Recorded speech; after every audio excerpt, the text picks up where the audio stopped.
बुंदेले हर बोलों के मुख हमने सुनी कहानी थी। चमक उठी सन 57 में वह तलवार पुरानी थी।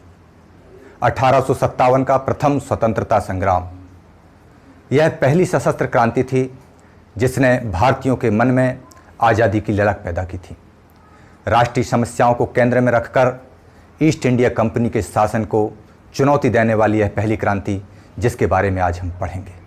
इसी में हम आगे पढ़ने जा रहे हैं।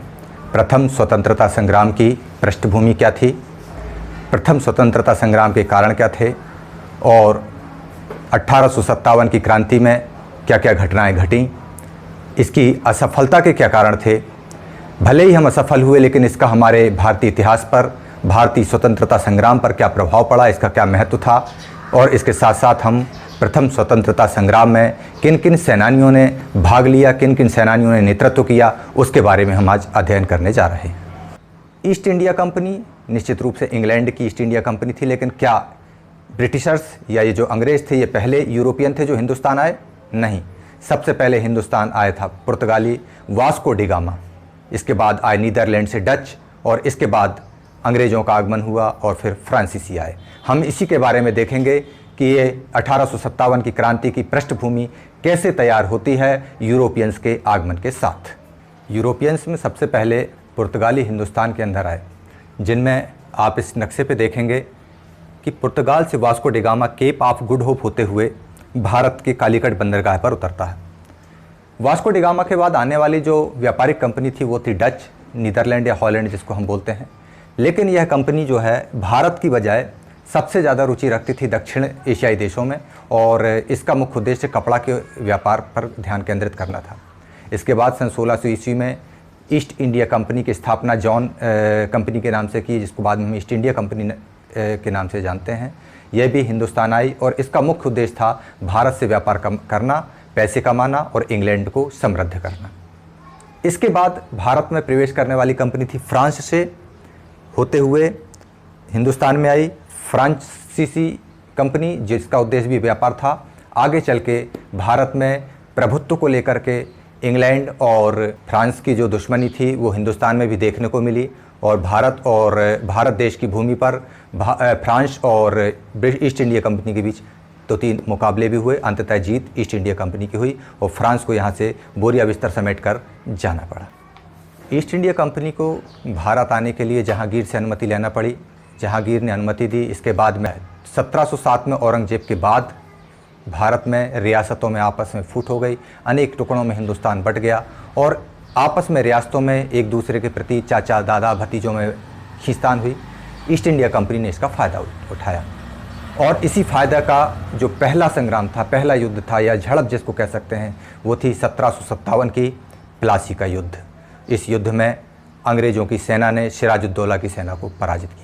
प्लासी के युद्ध के बाद में बक्सर का युद्ध होता है 1764 में, जिसमें ईस्ट इंडिया कंपनी ने अवध, बंगाल और मुग़ल सल्तनत की सेना को संयुक्त रूप से पराजित किया और एक तरह से ईस्ट इंडिया कंपनी की भारत के ऊपर मोहर लग गई कि अब वही यहाँ की कर्ता धर्ता हो। बंगाल को जीतने के बाद में मैसूर, मराठा, सिंध और पंजाब के सिखों की चुनौतियों को भी ईस्ट इंडिया कंपनी ने लगभग ख़त्म कर दिया। ईस्ट इंडिया कंपनी के सामने भारत की सीमाओं के अंदर जो चुनौतियां थीं, उन चुनौतियों से वह बखूबी निपट चुका था। अब भारत के सीमावर्ती पड़ोसी देश जैसे नेपाल, बर्मा, अफ़गानिस्तान, तिब्बत, सिक्किम, भूटान इत्यादि के साथ संघर्ष करके उसने अपना साम्राज्य विस्तार कर लिया। ईस्ट इंडिया कंपनी ने भारत में साम्राज्य विस्तार के साथ साथ परंपरागत सामाजिक और आर्थिक ढांचों को भी नष्ट करना शुरू कर दिया था। ऐसा नहीं था कि 1857 का जो पहला स्वतंत्रता संग्राम था, ये पहला विद्रोह था अंग्रेज़ों के खिलाफ। इसके पहले भी कई विद्रोह हो चुके थे, जिनको आप नाम स्क्रीन पर देख रहे हैं। कंपनी की फौज के सिपाहियों ने विद्रोह अनेक किए, जिनमें 1800 में वेलूर विद्रोह, सन 1824 में बैरकपुर का विद्रोह, जिसमें टीपू के वंशज भी मौजूद थे, 1824 में बैरकपुर की 47वीं इन्फेंट्री का विद्रोह। इस तरह से भारत में अनेक विद्रोह हुए, जिनमें कुछ जनजातियों के विद्रोह भी थे, जैसे तमिलनाडु, पेंका उड़ीसा, बेलम थम्बू, रामोसी, बुंदेला, गडकरी, पमकोंडा, कूका इत्यादि। हालांकि ये सारे विद्रोह अंग्रेज़ों के सामने गंभीर चुनौती उत्पन्न नहीं कर सके, लेकिन 1857 वह पहला समय था जब अंग्रेज़ों के सामने पूरी ताकत के साथ, पूरी शक्ति के साथ में भारतीयों ने अपना विरोध सशक्त रूप से दर्ज कराया। हम बात करने जा रहे हैं 1857 के स्वतंत्रता संग्राम के कारणों के बारे में। आपको क्या लगता है कि ऐसा कहीं हो सकता है कि किसी एक सैनिक ने गोली मारी और पूरा हिंदुस्तान उसके पीछे हो लिया? नहीं, वो एक तात्कालिक कारण हो सकता था जिसके बारे में हम आगे बताएंगे। लेकिन 1857 की क्रांति प्रारंभ होने के अनेक कारण थे जो कि आपको स्क्रीन पर दिखाई दे रहे हैं।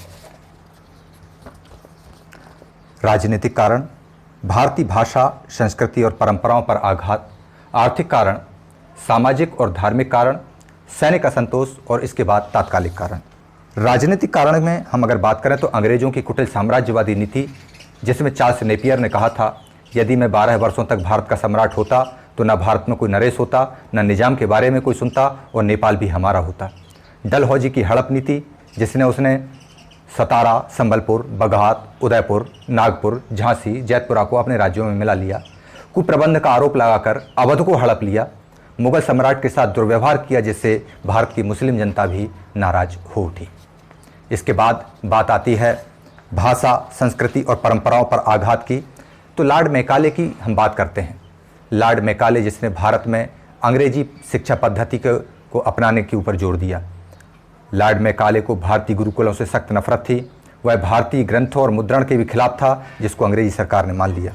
अंग्रेज सरकारों द्वारा समाज सुधार की दिशा में धार्मिक और सामाजिक रीति रिवाज पर रोक लगाने के लिए कानून बनाए गए, जिसको भारतीयों ने अपनी परंपराओं पर आघात माना। बात करते हैं आर्थिक कारणों की। तो अंग्रेजों द्वारा लागू की गई भूमि व्यवस्थाओं से किसानों को नष्ट कर दिया गया। करों के बोझ ने किसानों को साहूकारों का गुलाम बना दिया। दूसरी तरफ इंग्लैंड में कारखानों की क्रांति चल रही थी। कारखानों से तैयार माल खपाने के लिए भारत के कुटीर उद्योग को नष्ट किया गया। हथकरघा उद्योग को बलि चढ़ा दी गई। इस प्रकार भारतीय किसान और कारीगर भी अंग्रेजों के विरुद्ध हो गए। बात करते हैं सामाजिक और धार्मिक कारणों की। तो अंग्रेजों के द्वारा भारतीय सैनिकों और भारतीय लोगों के साथ में ऐसे दुर्व्यवहार किए जाते थे और इसके बाद भी वो कोर्ट से बरी हो जाते थे। भारतीयों को काला कुत्ता, काला सुअर इत्यादि की संज्ञा देकर तिरस्कृत किया जाता था। मेजर एडवर्डन ने कहा था, भारत पर हमारे अधिकार का अंतिम उद्देश्य केवल और केवल इस देश को ईसाई बनाना है। इसी से हमें समझ में आता है कि अंग्रेज भारत को बेड़ा गर्क करने पे तुले हुए थे। अब बात करते हैं हम सैनिक असंतोष की। तो भारतीय जो सैनिक थे वो केवल सैनिक बाद में थे। पहले वो सारे के सारे थे किसान, तो कोई कारीगर था, कोई है तो व्यापार करने वाले परिवार से जुड़ा था। इन सारे सैनिकों के मन में पहले से ही असंतोष था। इसके अलावा सैनिकों को चोटी रखने से मना कर दिया गया, दाढ़ी मूछ रखने पर रोक लगा दी गई, जिनसे सैनिकों ने अपने आप को इसे धार्मिक आस्थाओं के खिलाफ माना। समुद्री यात्राओं को मजबूर किया गया, जबकि समुद्र यात्रा हिंदू सनातन धर्म के नियमों के विरुद्ध माना जाता था। तो इस तरह से भारतीय सैनिकों के साथ दोयम दर्जे का व्यवहार किया जाता था, जिससे उनके अंदर यह असंतोष की भावना पनप गई। ये जो कारण थे, ये भारतीयों के सीने में दफन बारूद की तरह हुआ करते थे। इनको ज़रूरत थी एक चिंगारी की और ये भड़क उठते थे। वो चिंगारी का काम किया चर्बी वाले कारतूस ने। आप देखेंगे कि चर्बी वाले कारतूस का उपयोग किस तरह से किया जाता है, स्क्रीन पे आपको दिखाई दे रहा है। बैरकपुर छावनी में 29 मार्च 1857 को मंगल पांडे नामक सैनिक ने चर्बी वाले कारतूस भरने से इनकार कर दिया और उत्तेजित होकर अंग्रेज अधिकारी की हत्या कर दी। फलस्वरूप उसे बंदी बनाकर 8 अप्रैल 1857 को फांसी दे दी गई। मंगल पांडे का बलिदान इस विद्रोह में पहली आहुति था। अब हम बात करेंगे 1857 की क्रांति के प्रमुख घटनाओं के बारे में। विद्रोह का आयोजन और संगठन। विप्लव के प्रतीक के रूप में लाल कमल के फूल और रोटियों को गुप्त रूप से छावनियों, नगरों, गांवों और जनता के बीच भेजा गया और इस तरह से रविवार 29 मार्च 1857 को मंगल पांडे ने जब चर्बी वाले कारतूस का विरोध किया और उनको फांसी पर चढ़ा दिया गया। इसके बाद मेरठ में भारतीय घुड़सवार सेना के 85 सैनिकों ने भी चर्बी वाले कारतूसों का प्रयोग करने से इनकार कर दिया। वे सारे सैनिक बर्खास्त कर दिए गए, जेल में भेज दिए गए। 10 मई 1857 को मेरठ में सैनिकों ने अंग्रेजों के विरुद्ध मोर्चा खोल दिया और दिल्ली की तरफ कूच कर गए।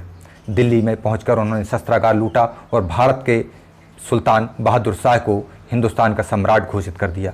बादशाह ने भारत के सभी राजाओं और रजवाड़ों को सहायता के लिए पत्र लिखे। इस प्रकार यह संग्राम आरंभ हो गया और गदर अपनी तयशुदा तारीख से पहले ही प्रारंभ हो चुका था। इस प्रकार सैनिकों ने असंतोष भड़काकर इस चिंगारी को दावानल का रूप दे दिया। अवध, कानपुर, रोहेलखंड, अलीगढ़, मथुरा, नीमच आदि छावनियों में विद्रोही बिगुल बज उठे। जनता ने जगह जगह इसका स्वागत किया। किसान, कारीगर, सामान्य जनों ने इन्हें सहयोग दिया, बहुत खुश हुए। जनसाधारण द्वारा ब्रिटिश प्रतीकों पर हमला किया जाना इस संग्राम की असाधारण घटना बन गई। बिहार में कुंवर सिंह, दिल्ली में बख्त खां, कानपुर में नाना साहब और झांसी में रानी लक्ष्मीबाई ने नेतृत्व का मोर्चा संभाला। सबसे अच्छी बात यह हुई कि लुधियाना की सिख रेजिमेंट ने उत्तर प्रदेश के सेनानियों के साथ मिलकर धावा बोल दिया। 1 साल तक सारे क्रांतिकारी, सारे संग्राम के सेनानी जोश व खरोश से लड़े, लेकिन अंततः इस संग्राम को कुचल दिया गया। इसकी प्रमुख घटनाओं और इन घटनाओं के बारे में, इन जगहों के बारे में हम बात करते हैं। 1857 की क्रांति के जो प्रमुख स्थल थे और उनसे जुड़े कुछ सेनानी थे, उनकी जानकारी स्क्रीन पर प्रदर्शित हो रही है, जिसे आप देख रहे हैं। प्रथम स्वतंत्रता संग्राम, जिसको इतने सारे नेतृत्व ने, इतने शानदार और अजीम उशान नेतृत्व ने लड़ाई लड़ी, इसके बावजूद भी वो क्या कारण थे कि हम इसमें सफल नहीं हो पाए। इन असफलताओं के कारणों पर हम चर्चा करेंगे। स्क्रीन पर आप देखते रहिए। प्रथम स्वतंत्रता संग्राम की असफलता के कारण संगठन एवं एकता का अभाव, यह एक प्रमुख कारक था जो देखने में आया कि लोग अलग अलग लड़ रहे थे, आपस में एक दूसरे के साथ जुड़ नहीं पाए। नेतृत्व का अभाव, नेतृत्व का अभाव इसलिए क्योंकि यहाँ पर पूरे देश में अलग अलग जगहों पर अलग अलग लोग नेतृत्व कर रहे थे और जो नेतृत्वकारी थे वो किसी एक लीडर के अंदर में काम नहीं कर रहे थे। परंपरावादी हथियार, हिंदुस्तान के जो सैनिक थे वे अपने परंपरावादी हथियारों से युद्ध लड़ रहे थे, जबकि अंग्रेज़ों के पास में आधुनिकतम अस्त्र शस्त्र हुआ करते थे। बड़े नरेशों एवं सामंतों द्वारा अंग्रेज़ों का साथ देना, यह एक बड़ा फैक्टर था जो दिखाई दिया। क्रांति समय पूर्व आरंभ हो गई, जैसा कि हमने पहले बात की है। राष्ट्रीयता के स्थान पर स्थानीयता का हावी होना, भारतीयता की बात यहाँ पर किसी राजा ने लड़ाई के लिए नहीं की। कोई अवध के लिए लड़ रहा था तो कोई झांसी के लिए लड़ रहा था, सभी अपनी रियासतों के लिए लड़ाई लड़ रहे थे, संपूर्ण हिंदुस्तान के लिए बात नहीं हो रही थी।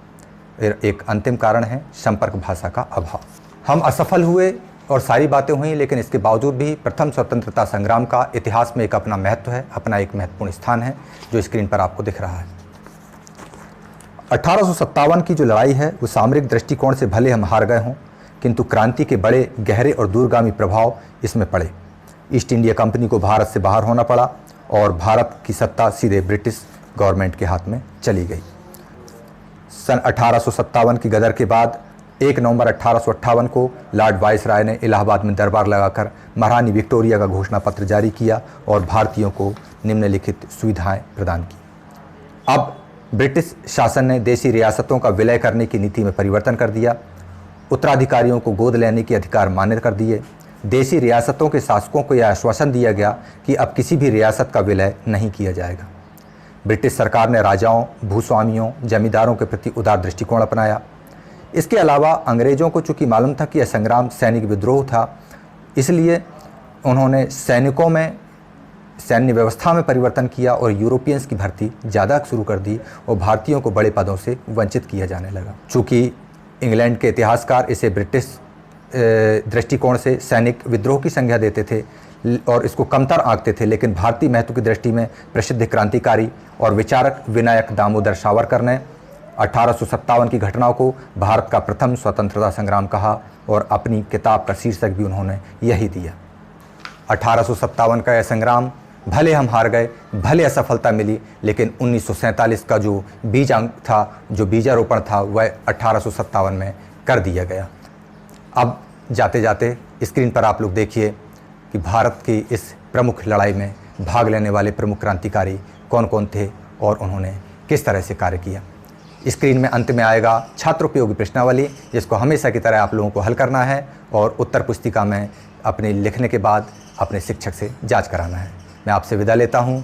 जय हिंद, जय भारत।